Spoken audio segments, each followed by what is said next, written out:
It's a bit dry out there. The frosts are taking most of the moisture off the top.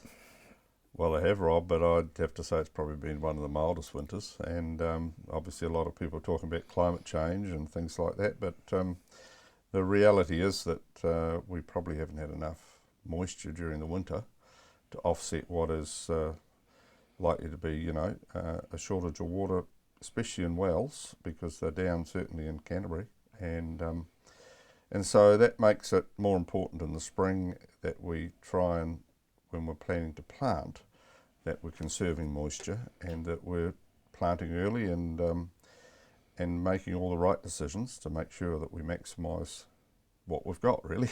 Yeah, so how do you prepare the soil? Well, I think, spring's a pretty important time for planting of, in some areas, certainly further south, it's the main sowing season for pastures. And obviously across the country it's the main sowing season for brassicas for next year's winter feed, and it's a key time obviously for the new crop, fodder wheat. So people are planting that as well.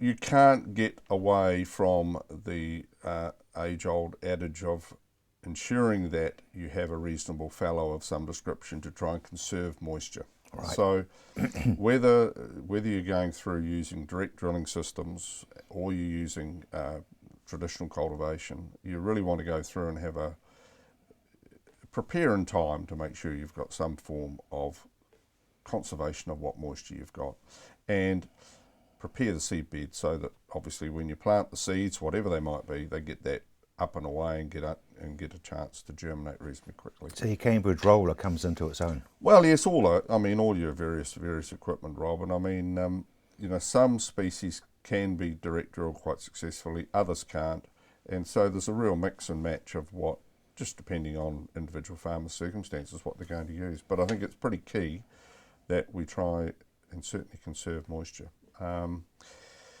Conditions are good in terms of getting ground prepared and ready, so there's no concerns there at this point in time. Certainly in the Canterbury region, I know they've had quite a lot of rain up in the North Island, and probably certainly down south it's a wee bit wetter too. But in the region of Canterbury, it is pretty good at the moment.